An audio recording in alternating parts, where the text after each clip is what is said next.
A todos ustedes vamos a darle la más cordial bienvenida a nuestro conferencista en la tarde de hoy, Luis Vicente León.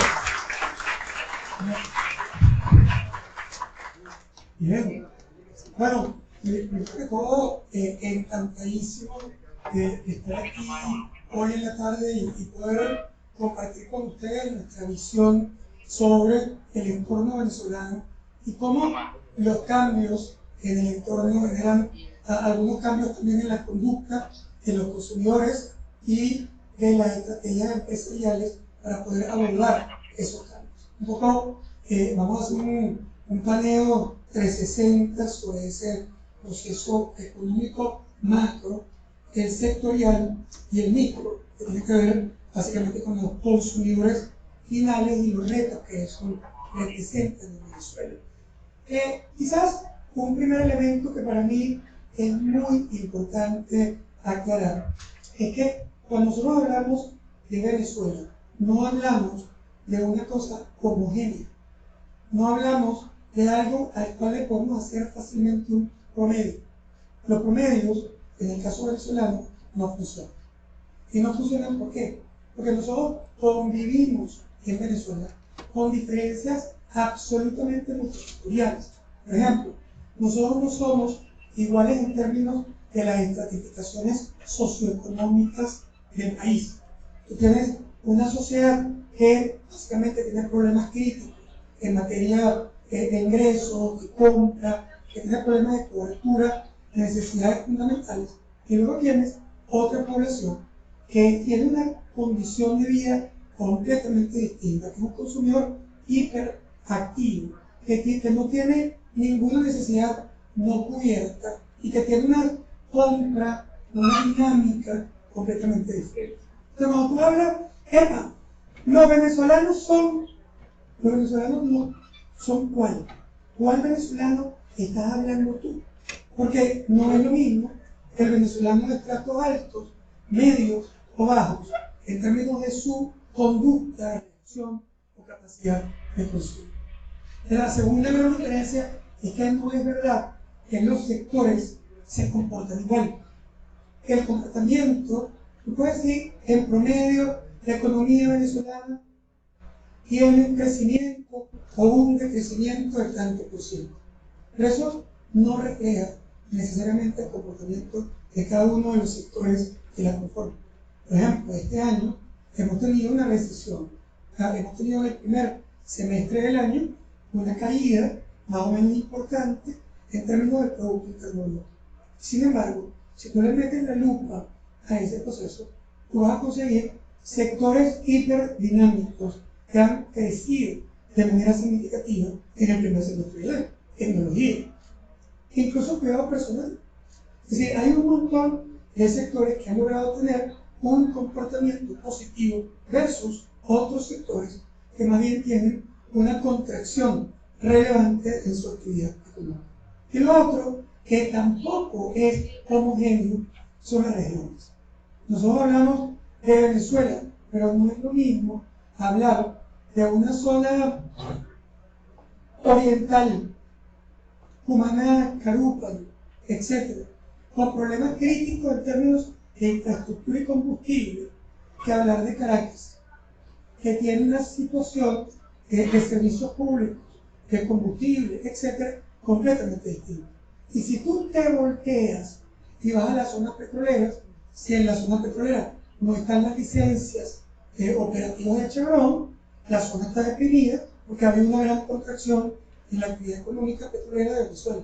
Pero si te vas a Caribe, tú no te puedes creer lo que está pasando ahí. O sea, tú entras y tú dices, ¿a dónde entré? ¿Cómo me metí yo por el espejo de Alicia en el País de la Maravilla entrando a Caribe? ¿Sí? Con una actividad completamente intensa, las empresas produciendo, y este año se está cosechando en términos de terreno, la cosecha más importante que ellos han tenido en los últimos 10 años. Entonces, cuando estamos hablando entonces de Venezuela, ¿de qué estamos hablando? Parece que estuviéramos hablando como en un ejercicio de estadística, donde yo entrevisto a 2 personas ¿Y cuántos pollos te comes tú al día? 2. ¿Y cuántos pollos te comes tú? Ninguno. Entonces yo reporto que en este pueblo se come un pollo promedio por día. Ese pollo ni la refleja ella, ni la refleja ella. Porque son realidades radicalmente distintas. Entonces, para poder entender ese país, tenemos que entender sus segmentos, sus variaciones sectoriales, sus variaciones regionales.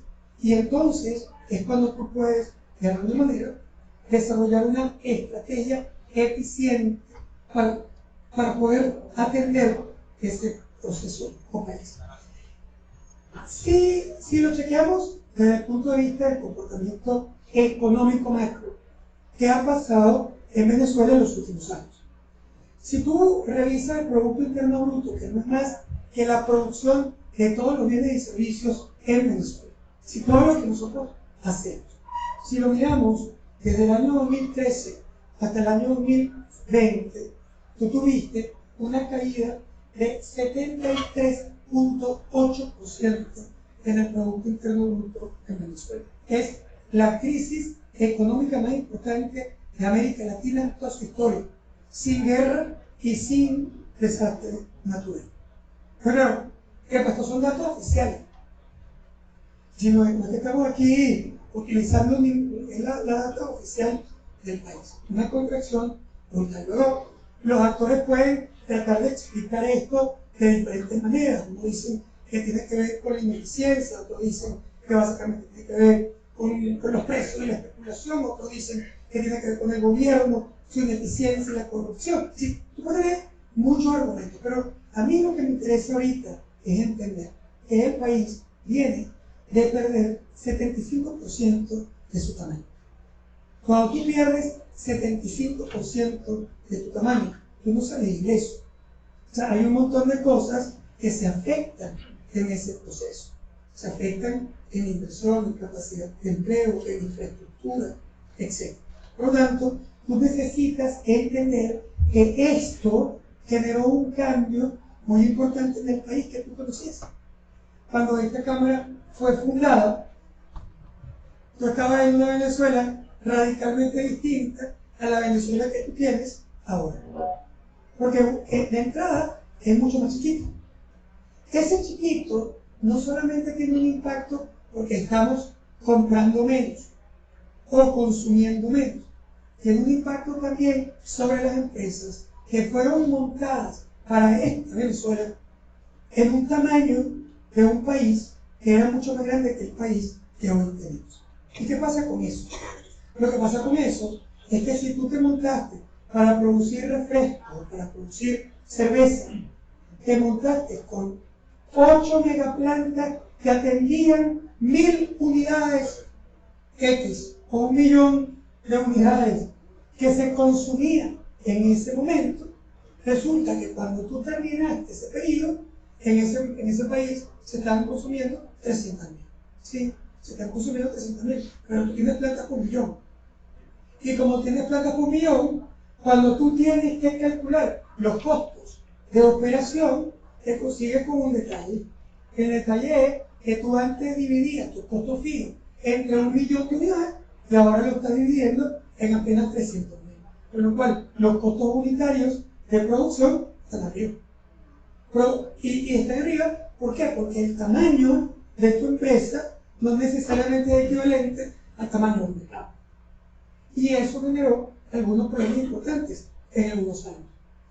A ver, cuando nosotros entramos al año 2020, luego de perder esas 3/4 partes, era el equivalente a un país que volaba como un avión que volaba a 40.000 pies de altura. Ese era Venezuela. Volaba a 40.000 pies de altura, pero en estos 7 años, del 2013 al 2020, se viene en picada y va perdiendo hasta 75% de su altura. Es decir, llegó a 10.000 pies. Pero cuando llegó a 10.000 pies, además, la mayoría de los pasajeros de ese avión pensaban que se iban a explotar contra el piso, que se iban a estrellar contra el piso. Todo apuntaba que te iba a estrellar. Entonces, ¿qué ocurrió? Que algunos maridos le confesaron sus pecados a la esposa para morirse livianito. Ah, listo, abandonó. Y algunas esposas le confesaron la cosa a su marido. Ah, y abandonaron porque ya venía el desastre. ¿Qué ocurrió a los 10.000 pies de altura? Que el bicho levanta la mano y empieza a planear. Y en el año 21 pasa de 10.000 a 12.000. Y en el año 22 pasa a 13.500. Viene creciendo sobre una base que es muchísimo más chiquita que la que nosotros conocíamos, pero que no fue al piso. Si tú analizas cómo lo ve, digamos, cómo lo analiza el entorno, bueno, si tú agarras a mi hermana que vive en Quibitén, ella lo que ve es un avión que volaba 40.000, que tiene tamaño para 40.000, pero que está rastreando en 10, 11, 12.000 pies de altura. ¿Qué le va a decir? No, porque eso es lo que ella ve desde afuera. Pero ¿qué pasó adentro? Lo que pasó adentro es que la gente no se está comparando. En el año 2021 no se estaba comparando con el 2000, con el 40.000 pies de altura, se estaba comparando con el piso donde creía que iba. Por lo tanto, su umbral de bienestar había cambiado. Y al cambiar el umbral de bienestar, ellos se sintieron en positivo cuando por primera vez en 7 años comenzaste a ver para arriba y no para abajo. Eso no quiere decir que el país se arregló. Porque si tú estás en 12 contra 40, obviamente que no estás ni cerca de lo que tú quieres o puedes ser. Pero tú te sientes mejor en ese proceso de crecimiento y comienza entonces a generarse expectativas positivas en el país. ¿Sí? Inversión, alguna gente haciendo otra vez negocios, buscando qué hacer, cómo resolver un hueco, etc. Bueno, esta es la Venezuela que nosotros tenemos estos últimos 2 años. Esa Venezuela de los últimos 2 años, sí, que ven aquí, miren cómo había comenzado a incrementar sus niveles de importación. Y en Venezuela la importación es igual a la actividad económica. ¿Por qué? Bueno, porque lamentablemente nuestra capacidad productiva interna está mucho más restringida y le era más fácil al país reaccionar importando mercancías, además en un país que tiene una sobrevaluación cambiaria. ¿Qué quiere decir eso? Que el dólar suele ser más barato que lo que realmente debería costar. Hoy, comprando 30 bolívares por dólar, yo les cuento que el valor de paridad de la moneda venezolana es de 65 bolívares por dólar. Tú te asustas cuando se devalúa, porque la devaluación genera impactos inflacionarios. Pero el valor de la moneda hoy debería ser 65 bolívares por dólar. Claro, pero si tú devalúas de 30 a 65, al día siguiente los precios internos se disparan y entonces el valor debería ser 120. Y es el perro mordiéndose la cola. Por lo cual está permanentemente en desfase. El desfase que hace, que genera un hiperestímulo a las importaciones y un desestímulo a la producción local. Una presión para que la producción local tiene que ser infinitamente más eficiente, tener unas ventajas muy particulares para poder ganarle a un producto importado que se importa con un tipo de cambio barato. Y ese proceso lo vemos aquí. Vemos cómo esto reacciona básicamente en crecimiento del valor de las importaciones. Ahora, miren lo que pasa. Y por eso insisto en que esta quizás nuestra discusión más importante en Venezuela hoy. Si usted agarra $100 del año 2019, lo que él podía comprar, y lo comparas con lo que esos $100 pueden comprar hoy en el año 2023, en capacidad de comprar hoy, esos $100 solo valen 17.30 dólares. Quiere decir que si tú le mandabas a tu mamá $100 de remesa en el año 2019, la viejita compraba comida, compraba colonia y iba para el casino o para el bingo. con los $100. Hoy, para que ella pudiera hacer exactamente lo mismo, necesita $550 entre el año 2019 y el año 2023. Por supuesto, esto te da dos mensajes importantes de reto. El primer mensaje es: todos nuestros costos se incrementaron de manera significativa en moneda extranjera, en dólares. Y eso pasa incluso por nuestras partidas laborales. O sea, si tú te metes en un estado de ganancia y pérdida y ves cuánto te cuesta tu mano de obra en dólares con respecto a lo que te costaba en el año 2019, entenderás que todo eso se fue para arriba de manera significativa. Pero no solo eso, significa también que si yo tengo $100, ¿dónde me los quiero gastar? ¿En Bogotá, en Panamá, en Miami o en Caracas? Obviamente me los quiero gastar fuera, porque adentro han perdido valor muy superior que lo que perdió en capacidad de compra en el exterior. Y ahí está nuestra espada de Damocles, que es nuestra presión básica en el mercado. Sí es cierto que esa parte, que es la parte negativa de la historia, tiene también una parte positiva. ¿Cuál es la parte positiva de la historia?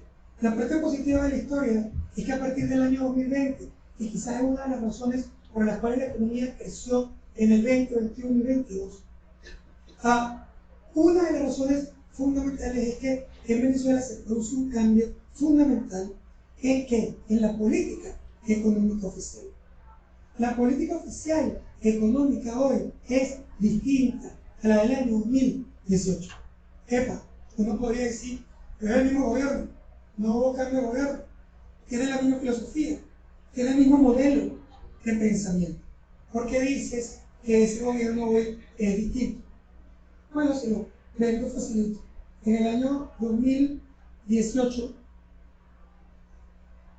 el presidente de Farmatodo estaba preso, acusado de desestabilización, porque habían colas en las cajas registradoras de Farmatodo. ¿Usted sabe por qué había cola en las cajas registradoras de Farmatodo? Porque estaban regulados los precios de los productos, y Farmatodo, como era una cadena grande, igual que los supermercados de cadena, tenían que vender sus mercancías a precios regulados.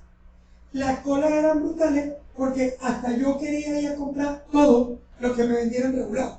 Porque si tú te salías y lo vendías en la esquina, lo podías vender por 3, 4 o 5 veces más sin ningún problema.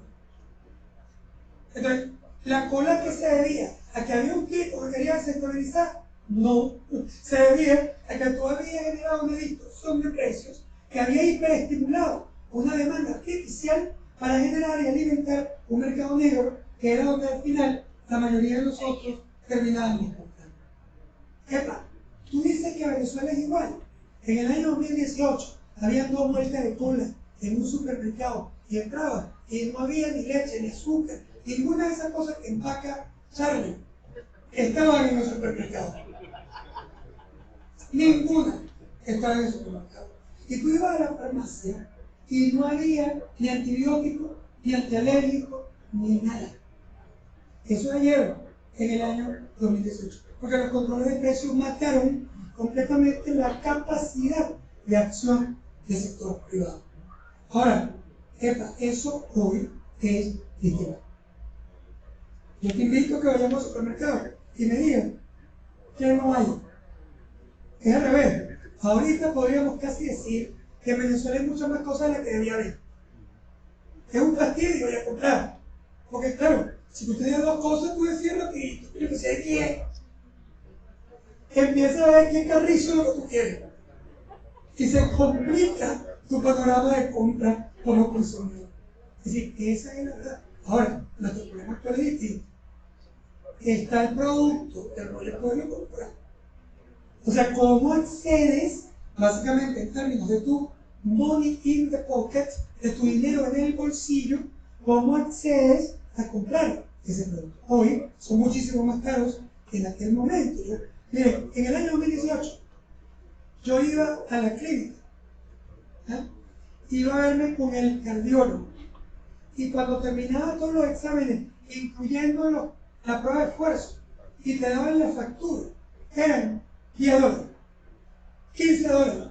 En el año 18, médico, consulta, econografía. Y tú, que habías pagado mucho más toda tu vida ese mismo médico, que era amigo tuyo, te daba como que yo me llevaba una botella de whisky y se la daba al doctor porque me daba pena pagarle $5 una consulta o 15 por todos los exámenes.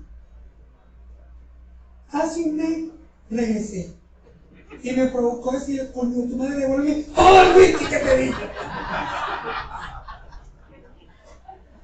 Dame mi vaina. ¿Tú has visto cuánto cuesta ese proceso? Gracias a algo que tiene por aquí a Osanam, que es más decente. Sí, ¿qué pasa? Que cambió. Ese país cambió. Uno de los cambios más importantes no es solo el cambio del consumidor. Uno de los cambios más importantes fue en el propio gobierno. ¿Por qué? Porque el gobierno sancionado tuvo que perder su capacidad de control de la economía y si quería tener abastecimiento de productos, tuvo que liberar los precios de los mercancías. Y para poder básicamente permitir que el sector pudiera operar, porque era inoperante trabajar en un dólar, en un bolívar, que había perdido todas sus funciones, tuvo que permitir el uso de divisas masificado, es un uso de divisas fáctico. No hay una dolarización formal de la economía, pero hay una dolarización fáctica de la economía. Y todos operamos en dólares. No importa si tú pagas el bolívar con tu tarjeta de débito, esa vaina es paja. Lo que tú viste en el supermercado, cuando tú entras, ¿qué ves? ¿El peso del bolívar o el ref que está abajo? Lo que tú ves es el ref, ¿sabes por qué? Porque cuando tú ves los bolívares, tú no sabes, tú no entiendes nada. Tú no sabes si eso es caro, si eso es barato, si eso es mucho, si eso es poquito. Lo conviertes automáticamente a dólares y tú estás clarito. ¿Qué significa? Si tu mente ya está dolarizada, el país está dolarizado. No importa si pagaste en bolívares o pagaste en dólares, es un país dolarizado. Y eso, ¿qué pasó? El gobierno comienza básicamente a buscar un mecanismo de amplitud y apertura en la economía. Liberan precios, liberan tipo de cambio y deshostiliza la relación con el sector privado. De hecho, la semana pasada, la vicepresidenta en la asamblea de Comindustria, que el año pasado estuvo en las cámaras. Eso es un proceso de deshostilización de la relación. Hace unos años hubiera sido impensable imaginarse que eso podía ocurrir. Entonces el gobierno también cambió. Otra vez podemos entrar a debatir por qué. Sí, bueno, no, pero él es malo, pero lo está haciendo porque no sé qué. Claro, yo no me meto en eso. Lo que te estoy diciendo es que ese país es diferente. O sea, es diferente a lo que nosotros teníamos en el año 2018. Ahora, ¿qué pasó? Bueno, esa diferencia en positivo nos llevó ¿a dónde? Nos llevó a que se reestructuró todo un sistema de exportación petrolera, que es una exportación petrolera en el mercado negro, porque Venezuela está sancionado, y tú mandabas petróleo a China, dando vueltas por Malasia y no sé qué, y lo pagaba nada más y nada menos que Rusia, a través de la banca rusa, en efectivo, en containers efectivos en dólares que llegaban al Banco Central. Y el Banco Central tenía recursos para poder estabilizar la moneda.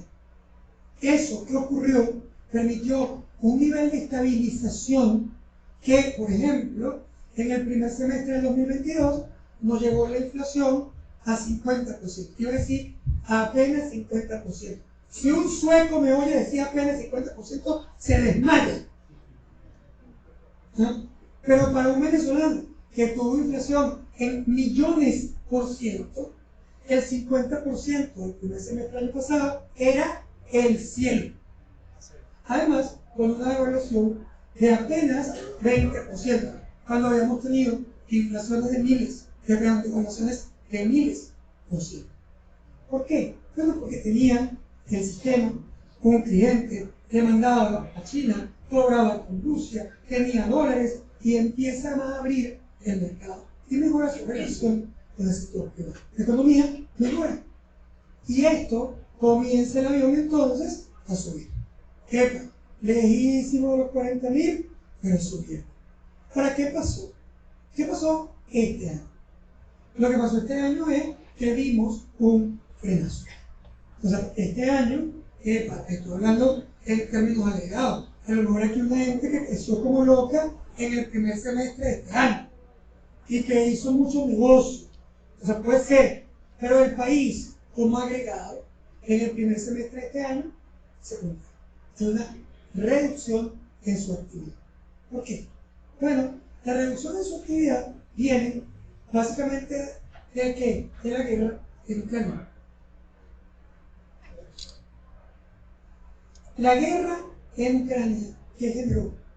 La guerra en Ucrania generó que nuestras exportaciones petroleras, que antes se hacían a un solo cliente que me pagaba en efectivo por Rusia, se rompieron. ¿Por qué? Porque la banca rusa no me podía pagar en efectivo.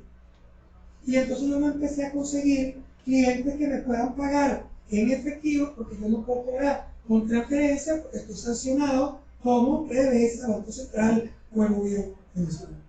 Y entonces, ¿qué pasó? Lo que pasó es que PDVSA tuvo que empezar a buscar intermediarios irregulares en todos lados para colocar su producto. Porque tú vives de eso. Es como que tú pierdes tu cliente más importante, que te pagaba como un reloj suizo, y de repente tienes que ir a venderle a 50 personas que tú ni conoces, que además la mitad son unos bichos y la otra mitad no tiene real. ¿Está claro? Pero tú necesitas colocar producto y empiezan todos a decirte, sí, mándame 2 barcos, que yo... Bueno, lo que pasó ahí era lo que iba a pasar. No había alternativa de que no pasara. Obviamente se robaron barcos, se robaron producción, otros no pudieron pagar, algunos se quebraron. Es decir, todo esto ocurrió en esta ruta. Que por cierto, no estoy defendiendo a nadie, un montón de corruptos y algunos y muchos presos y otros liberados. Pero lo que es verdad es que tú hubieras puesto a la Madre Teresa de Calcuta a manejar esta operación y se empieza la ley. Un mercado negro que no tiene auditoría, que tienes que esquivar para que no te vean, que no puedes registrar el barco porque está sancionado, que tienes que vender unos bichos que tú no conoces. ¿Qué creías tú que iba a pasar? Por cierto, todo el mundo cree que es que hubo un tipo que diseñó un plan de fraude masivo, que se iba a robar todos los barcos. Eso no pasó así. ¿Sabes cómo pasó? La corrupción tiene 2 tipos. La corrupción clásica, elegante, de cuello blanco, que nadie se da cuenta, una comisión, un sobreprecio, una subfacturación, un contrato que me das. O sea, esas son las corrupciones que tú no puedes ver. Es decir, y eso es lo que ocurre normalmente. La otra es que tú te robes un barco de petróleo. A ver, yo aquel puedo no darme cuenta, pero ¿cómo coño no me doy cuenta si me robo un barco? O sea, ¿cómo no me doy cuenta? ¿Cómo llegaste ahí? ¿Sabes cómo llegaste ahí? Empezando aquí.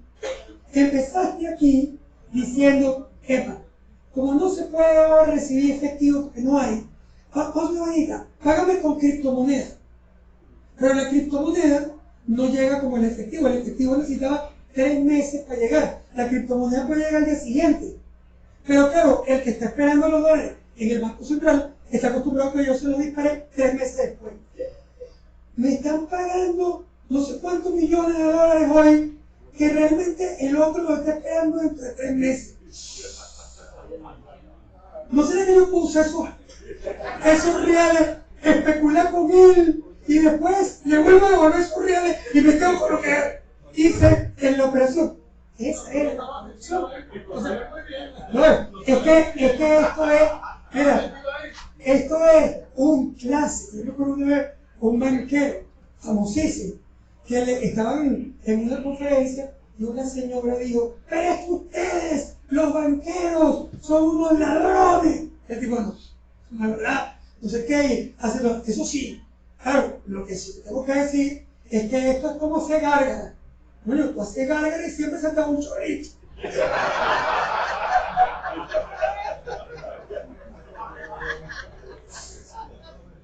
A ver, estos procesos explotaron básicamente en que el tipo que estaba haciendo la especulación con las criptomonedas invirtió, ganó real, y ¡pum! Se vino para abajo la criptomoneda 70%, le quedó un hueco de este tamaño y la otra le estaba pidiendo los reales al Banco Central.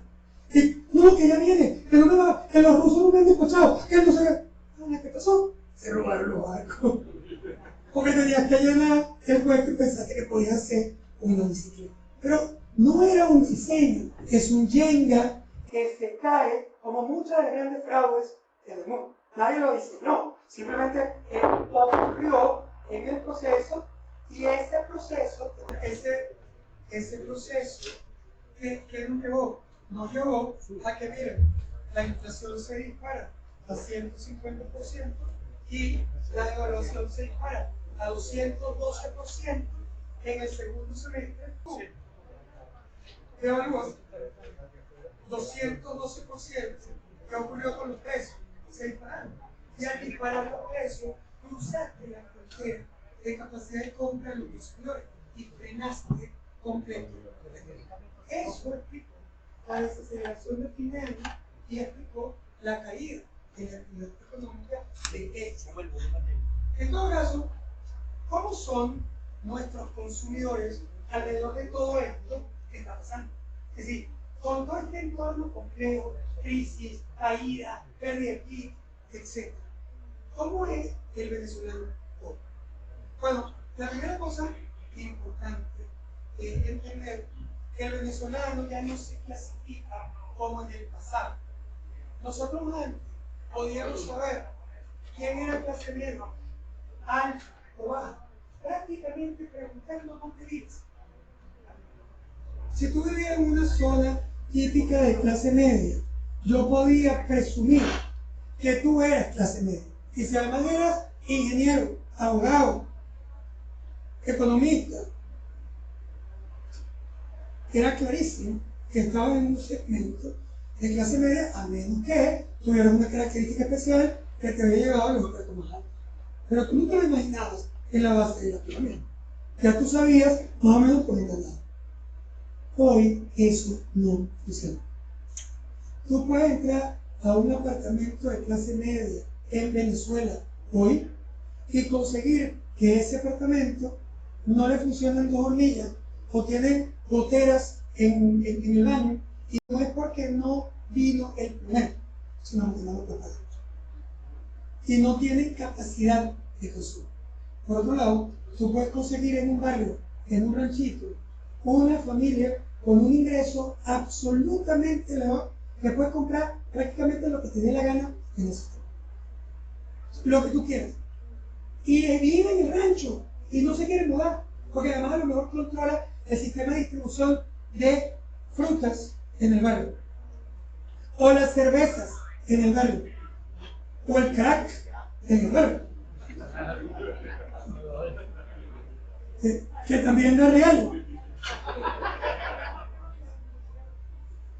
¿Qué pasó ahí? Lo que tú estás viendo es que se cruzaron los estratos.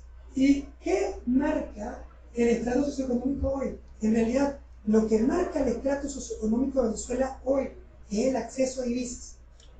Que tengas o no la capacidad de generar divisas o bolívares indexados como ingreso para tu familia. Si tú no generas divisas, para describirlo técnicamente, estás jodido. Porque no tienes capacidad para enfrentar una realidad de mercado que está dolarizada. Por lo tanto, tú tendrías básicamente un indicador que te da muy fácilmente información sobre la capacidad de compra de esos consumidores. Utilizando la estratificación nueva, este es Venezuela. 3.7% en el estrato más alto, son los más ricos, 12.9% en el estrato medio emergente, que ese es nuevo, ese no lo conocíamos, ese surgió con la crisis. La clase media clásica, con un 22.7%, la pobreza moderada, con un 26.8%, y la pobreza crítica excluida, con 33.9% de la población. Epa, esto que está aquí no se puede comparar con esto que está aquí. ¿Por qué? Siguiente. Miren cuando agarro cada uno de estos estratos y veo cuánto gana, cuál es su ingreso.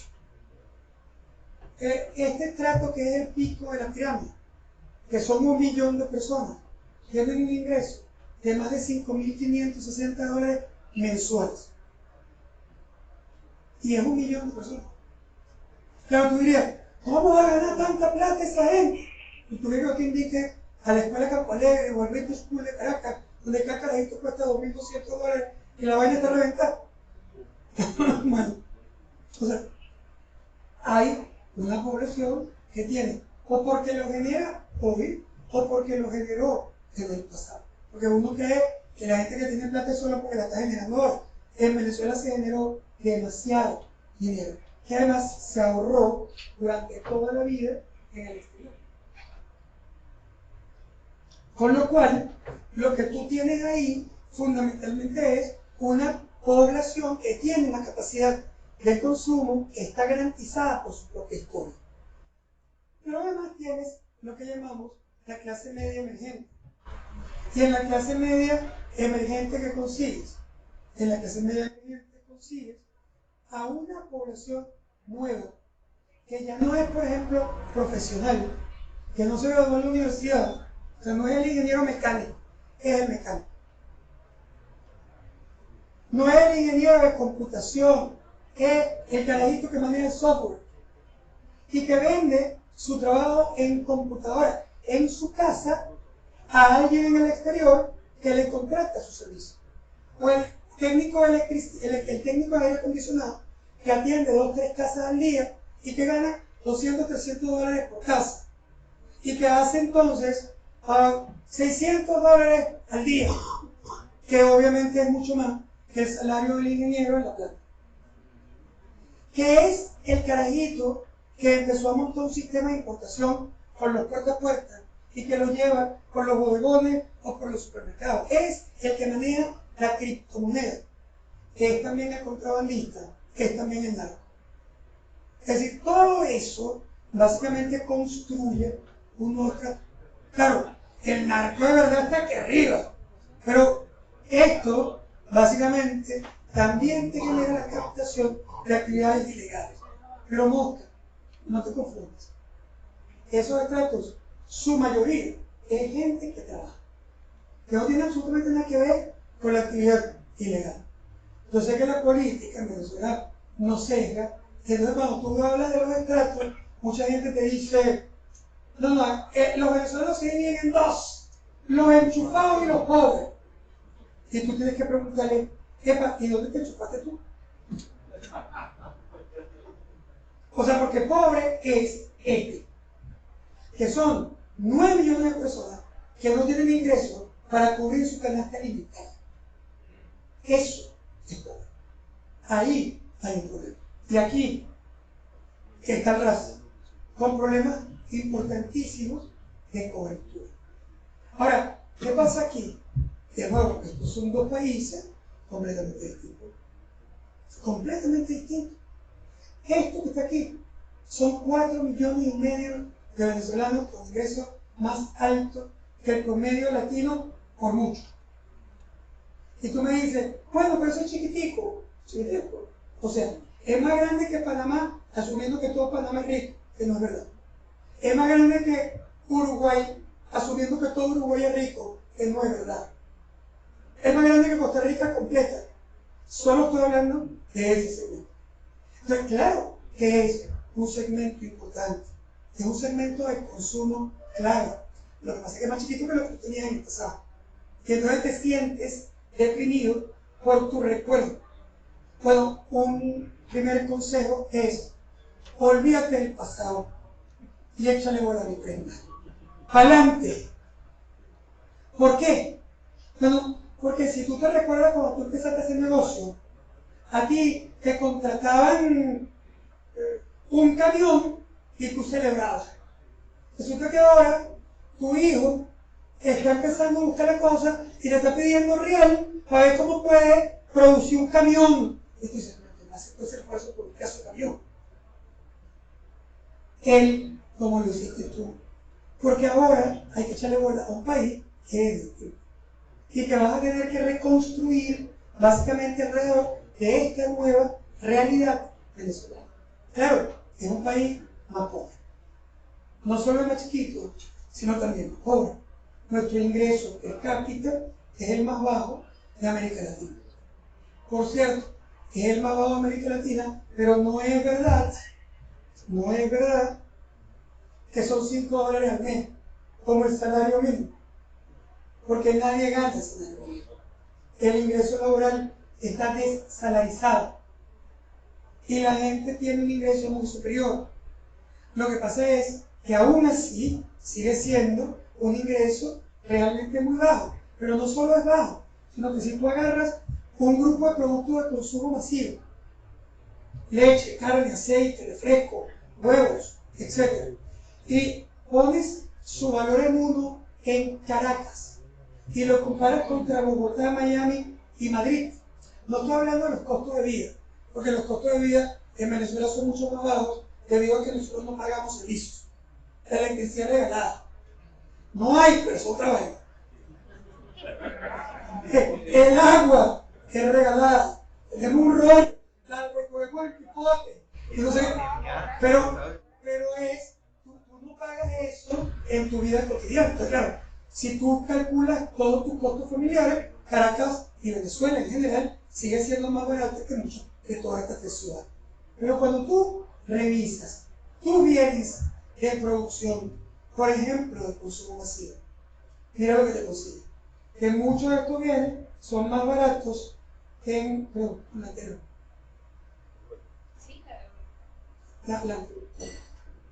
Son más baratos en el exterior que en Caracas. Fíjense. Caracas es 6.19% más cara en esos bienes que Miami. 14.79 que Madrid. 41 que Bogotá. Claro, si tú estás en el foso del ingreso y tus costos de vida de consumo masivo son tan elevados, obviamente que tu capacidad de consumir está restringida, excepto los estratos arriba, que son los segmentos que mueven sin duda la economía venezolana. ¿Cómo se comportó ese consumo? Te voy a explicar qué ocurrió en este semestre. Vemos que estas curvas, la naranja es lo que llamamos el índice de confianza de los consumidores y la negra es el consumo en Venezuela. En pandemia, el índice de confianza y el consumo bailaron pegados. Pero ¿qué ocurrió en el 21 y en el 22? Que como tú estabas 7 años pasando más trabajo que una gata ladrona, cuando empezó a subir la economía, tus expectativas se sobredimensionaron en positivo. Sentiste que el país estaba guau y que lo que venía era un autobús para arriba. Entonces, como viene un autobús para arriba, tiene que son pasteles, tráete el crédito, mete la mercancía, importa la materia prima, produce, ¿quiénes son aquellos? Claro, eso está positivo por un tiempo. ¿Pero qué pasó? Lo que pasó es que se nos vino encima la corrupción de PDVSA, el colapso del flujo de caja, la contracción de consumo, el incremento de los precios, y entonces, dale 2 veces más. Mira lo que ocurre. Importaste materia prima, incrementaste producción, buscaste financiamiento, te sobreestoqueaste, te sobrecosteaste y la economía cayó. Epa, ¿cuánto cayó? Cayó por el impuesto a las grandes transacciones, cayó por la limitante de la cuenta de custodia, cayó por la corrupción del PDVSA y cayó 6% del consumo. 6%. Epa, eso es malo, pero no es horrible. O sea, es manejable una caída de 6%. Pero si tú creías que iba a subir 15 y le suman los 6 que cayó, tú estás 21% abajo de lo que tú creías y te llenaste de anaquel y te llenaste de deuda y tienes el flujo de caja hasta el cuello. Y eso te hace sentir que la sensación térmica de la crisis sea peor que la realidad. Es decir, para ti es tu realidad, pero no es la realidad país. Es la tuya porque te quedaste ensartado por un macaco. No es tu culpa. El país completo básicamente se movió en esa característica. Pero la crisis es menor que la percepción de crisis en Venezuela en este momento. ¿Hacia dónde vamos? Bueno, un primer elemento es entender que si bien tuviste un semestre malo, nosotros no creemos que tú vas a tener este comportamiento permanentemente. No es que creo que vas a subir 20% o 30%, pero nosotros sí pensamos que el segundo semestre debe ser estable o ligeramente positivo. ¿Por qué? Muy simple. Porque los factores que explican tu caída hoy están amainados. Número uno, PDVSA controla el problema del flujo de caja. Le queda el hueco pasado, pero lo de hoy lo tiene básicamente bajo control. Pero además, entra Chevron al juego. Y al entrar Chevron al juego, coloca lo que nosotros pensamos que iba a colocar a fin de este año, que eran 145.000 barriles, ya se están colocando en el mercado. Pero para darle una idea de qué significa eso, Chevron exporta con licencia a los Estados Unidos a precio internacional sin descuento. Y PDVSA despacha con costos brutales a China con 40% de descuento. Quiere decir que 140.000 barriles de Chevron son equivalentes a casi 300.000 barriles de PDVSA. Y PDVSA, toda su exportación son 350 o 400.000 barriles. ¿Qué quiere decir? Que solo la exportación de Chevron, que arranca a tener dinero en Venezuela a partir de marzo de este año, es prácticamente equivalente a toda la exportación de PDVSA. No toda esa plata entra, la de PDVSA sí, la de Chevron no, solo un pedazo. Pero lo que quiero decir es que la dimensión de ese negocio es muy importante. Y eso ha generado actividad en Venezuela que comienza a mover, y creo que la vamos a ver un poco más en el segundo semestre de este año. De nuevo, con cautela. O sea, no es que estamos hablando porque tenemos un montón de problemas. ¿Cuál es el problema más importante de Venezuela, especialmente en el sector industrial? El problema más importante es que el país es como una caja de pizza. Venezuela tenía una caja de pizza familiar. La crisis fue reduciendo la caja a mediano y después a chiquito. ¿Qué define el tamaño de la caja? No es la producción.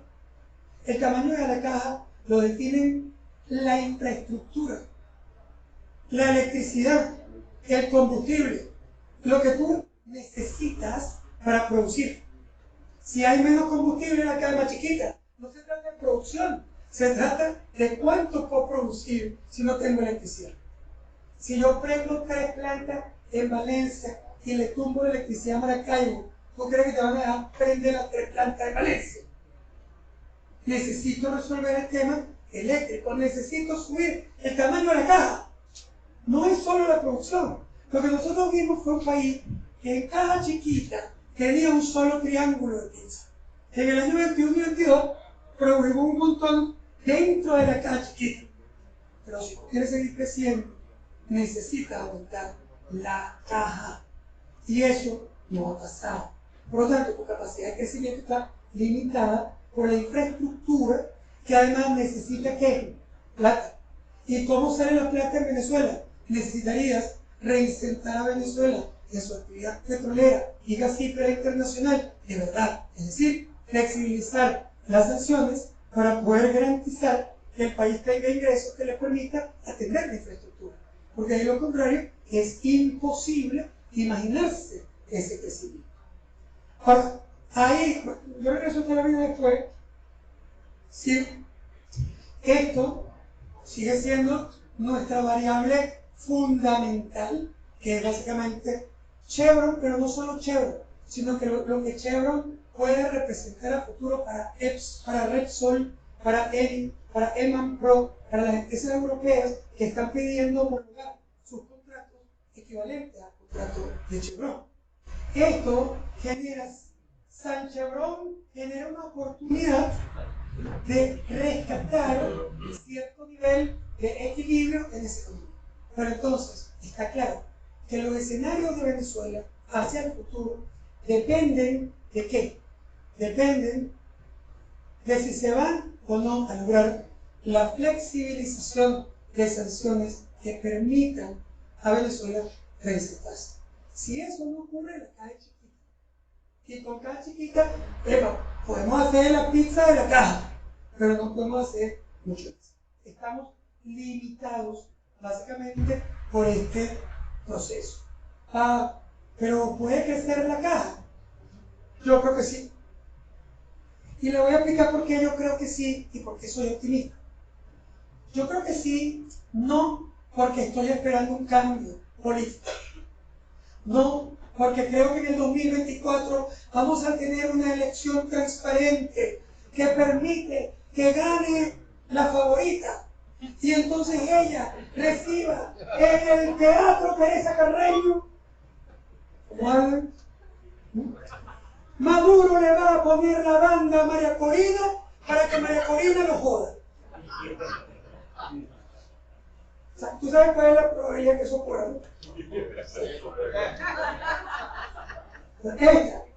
Lo que puede ocurrir es otra cosa. O sea, en política todo es posible. Sí, pueden haber 1000 formas de que haya un Black Swan que produzca un cambio, pero ese no. Porque tú le estás diciendo a un actor que mira, dale permiso, habilítalo, déjala que participe, que todos los partidos estén. Y además que Estados Unidos le dé la plata que está congelada para que tenga plata para la campaña. Y tú, Maduro, nada de plata, 0 petróleo y 10 millones de dólares por tu cabeza. ¿Qué crees tú que te va a contestar?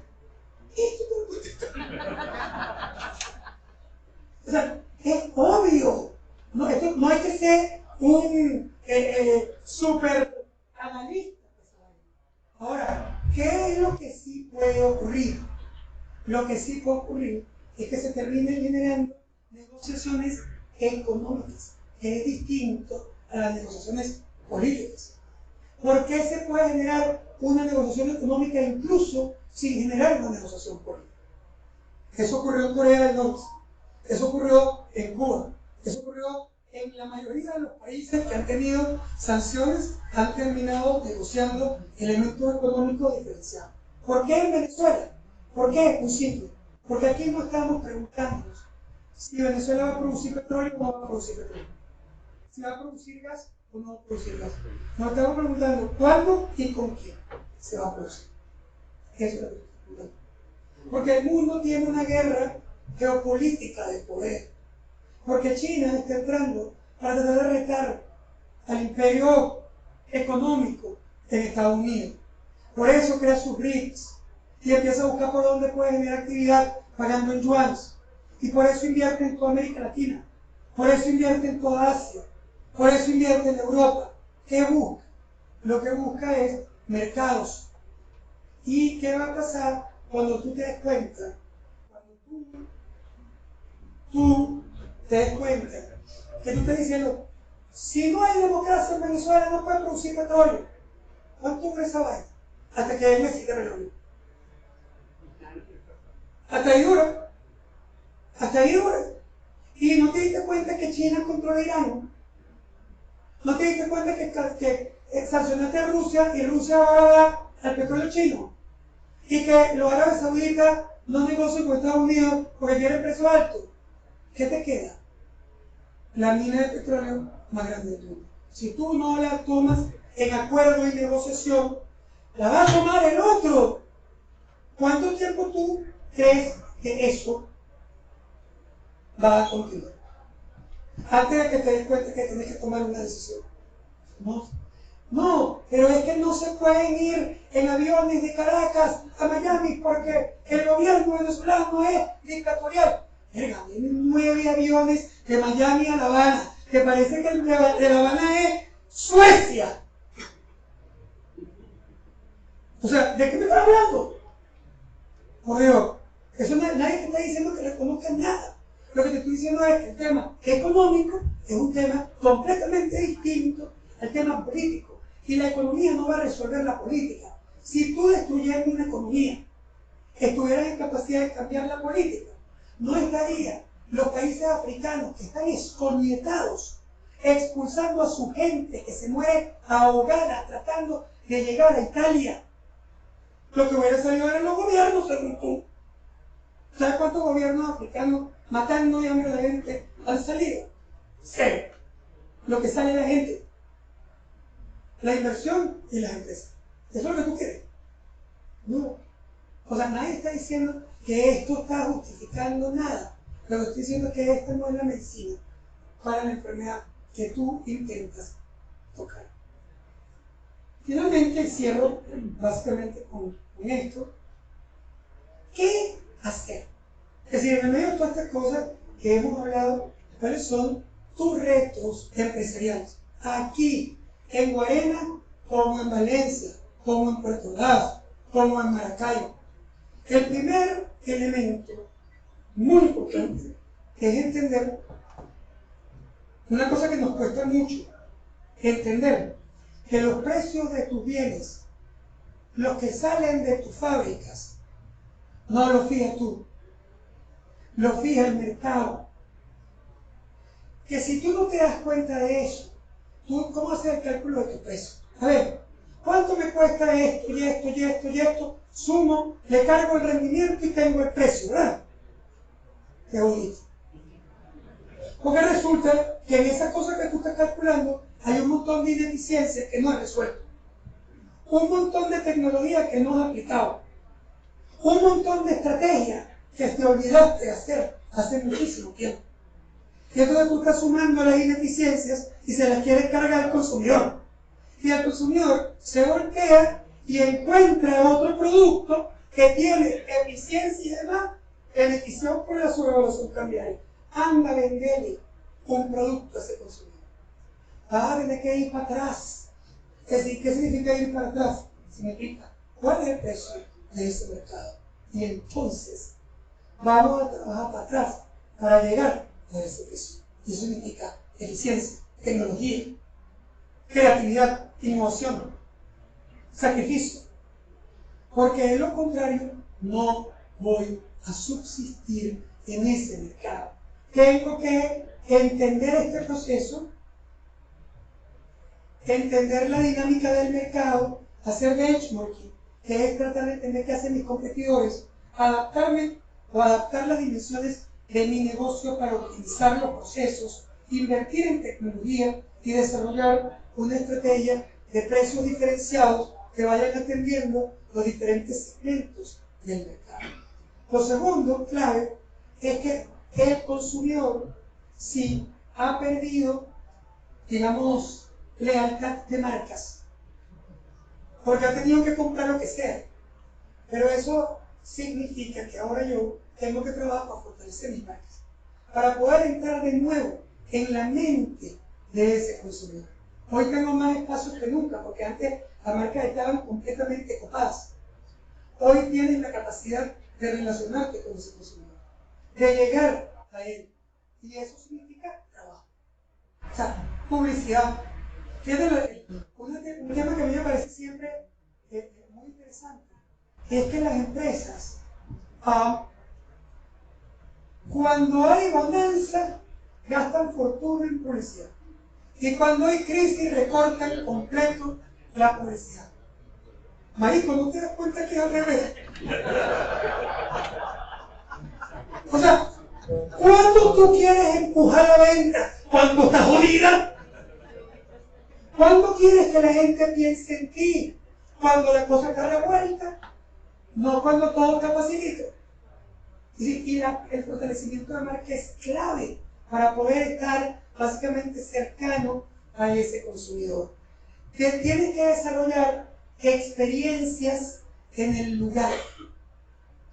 ¿Qué quiere decir? Que la gente se sienta bien trabajando contigo. Si eres un comercio, ese comercio tiene que tener un diseño, un lugar, un olor espectacular. ¿Por qué? Bueno, algunos de ustedes dirán que bueno, en una situación de crisis es más importante el precio. Otros dirán que en una situación de crisis habrá que ver los temas de calidad, que son intrínsecos a la crisis. Y es verdad. Pero hay un tercer elemento que no se puede olvidar.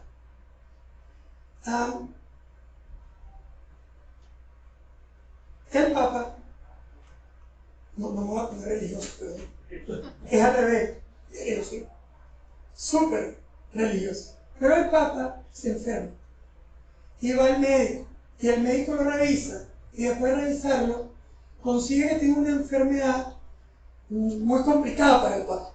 Se llama orquitis, esa enfermedad. Que da, bueno, por ausencia de actividad sexual. El Papa no puede.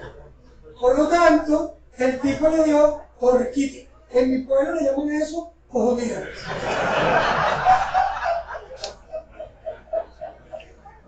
No lo quería decir, bueno. Quería estar en el plano técnico. Se llama orquitis.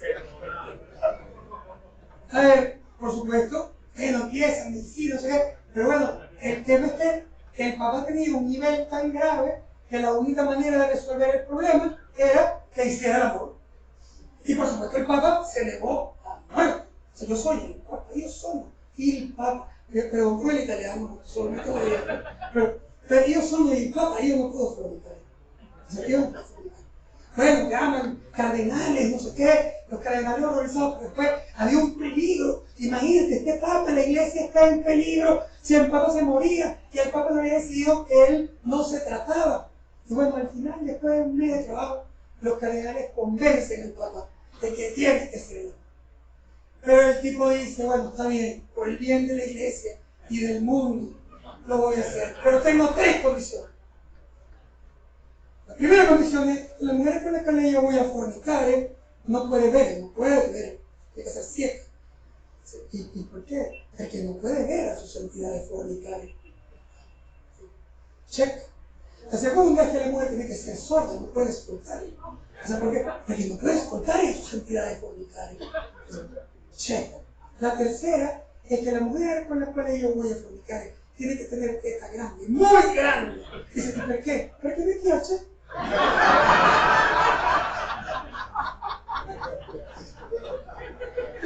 Me piace, me gusta, necesito divertirme, necesito que me dé nota trabajar contigo, necesito sentirme en el primer mundo cuando entro a esa tienda, necesito que cuando me atienda, cuando yo atienda a mi cliente en mi planta no sea un charquero, necesito que el proceso esté coordinado y ordenado. Necesito que la gente se sienta bien.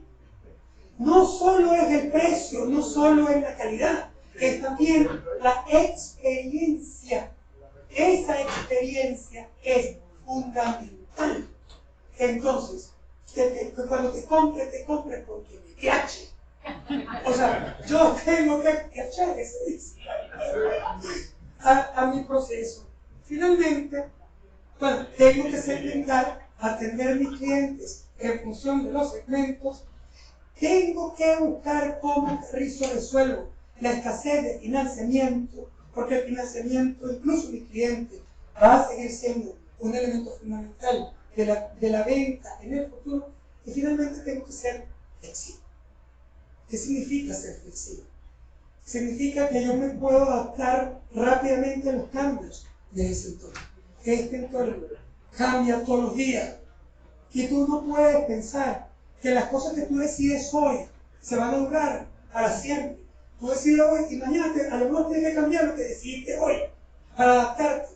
Por ejemplo, en una economía de plena devaluación, cuando estamos en plenos procesos de incertidumbre, yo tengo que cuidar mi flujo de caja. Es el centro de toda mi atención, porque si yo no cuido mi flujo de caja en una devaluación, me quiebro.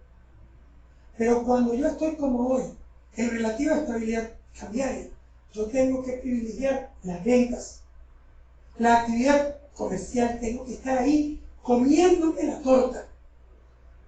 ¿Sí? No puedo tener miedo, porque si tengo miedo, me mata el miedo, no la crisis. Ese es un elemento fundamental en el proceso. Al final, cierro con esto. Miren, la crisis no es una vida. La crisis es un punto en un circuito que sube y baja. La crisis de Venezuela va a pasar y la crisis después va a volver. Y luego pasa y luego vuelve.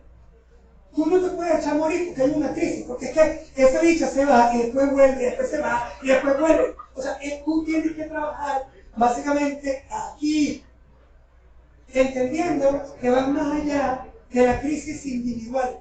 Lo que es interesante de la crisis, lo que es muy interesante de la crisis, es aprovechar la oportunidad que ella te da. Pero la oportunidad que ella te da no es hacer negocios para la crisis, es conseguir un local arrechísimo que tú te habías buceado toda la vida y que era impagable y que de repente lo consigues y hoy está como un lomito y entonces tú puedes aprovechar o tomar una ventaja sobre ese proceso. Pero ¿para cuándo le vas a sacar ventaja? No es en la crisis, es cuando pasa la crisis que eso va a ser realmente una ventaja para ti. Mira, si tú trabajas a la crisis es igual que cuando se cayó el viaducto de la Caracas La Guaira, que todo el mundo pasaba por la carretera vieja. Bueno, había unos colones horribles en la carretera vieja. Y como había cola, las señoras en los ranchitos empezaron a poner unos letreros que decían pipí 1, pupú 3. Yo estaba aprovechando la crisis, estaba alquilando el baño, pipí 1, pupú 3. O sea, había un negocio. Pero esa señora está bien que aproveche ese negocio. Ahora, ¿te quieres meter conmigo en un negocio de montar unos baños públicos en la carretera Caracas-La Guaira? Mientras allá va construyendo otra vez el viaducto. Y tú sabes que en el futuro no pasa ni Cristo por ahí. No, ¿verdad? Entonces, si tú sabes que las crisis dan pie luego a las recuperaciones, no inviertas en baños en la carretera vieja. Invierte para poder atender a todo el mundo. En la vieja, en la nueva, invierte en aquello que puede ser rentable. Porque al final de todo, como decía Beckerer, los mejores rendimientos se consiguen en mercados deprimidos como el que hoy tenemos, pero se materializan en épocas favorables, como lo que esperamos tener en el futuro. Y tenemos que trabajar lo más duro posible para ayudar a que esta época favorable venga y lo más pronto posible. Señores, buenas tardes.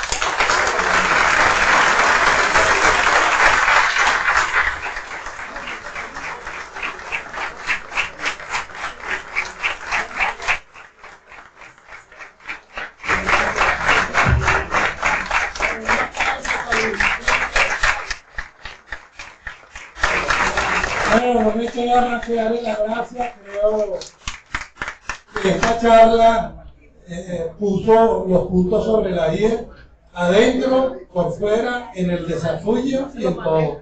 Así que muchas gracias, Luis Vicente. Creo que ha sido un gran aprendizaje para todos.